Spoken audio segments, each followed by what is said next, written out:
పెద్దవాళ్ళతో ఏంట్రా ఆ మాటలు? మాకు ఆ మాత్రం తెలీదా? మొగుడు పక్కనున్నంతసేపు కోట్లు సంపాదించు, లగ్జరీ కావాలంటారు. సంపాదించడానికి వెళ్తే నువ్వు పక్కన లేవంటారు.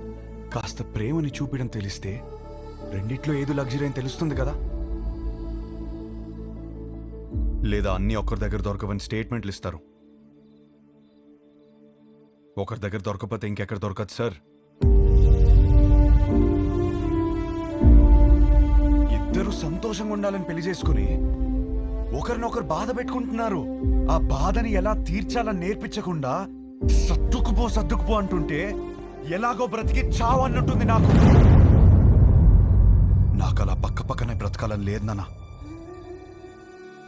నాకు నా వైఫ్తో చాలా అంటే చాలా దగ్గరగా బ్రతకాలనుంది. అలా బ్రతకాలని తెలిసిన అమ్మాయి విభా. కాపురం పాత పడకుండా ఫ్రెష్గా ఉండాలంటే ఒక గ్రేట్ రొమాన్స్ కావాలని తెలిసిన అమ్మాయి విభా.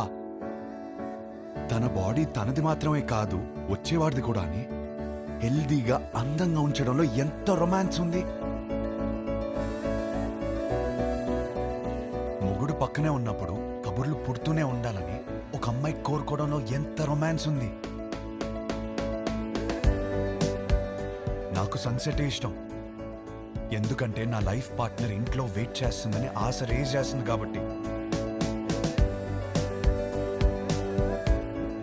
ఇలా ఆలోచించడం డర్టీ అయితే కొంచెం డర్టీ మైండ్ ఉండాలి నాన్న. నువ్వేమన్నావు మావయ్య? పెళ్లి చేసుకోవడానికా ఉంచుకోవడానికా? ఉంచుకోవడానికే, దగ్గరగా ఉంచుకోవడానికి. ఇవన్నీ తెలియకే కోర్టులో తలదించుకున్నాను.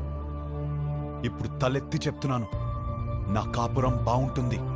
నాకు విభానిచ్చి పెళ్లి చేయండి.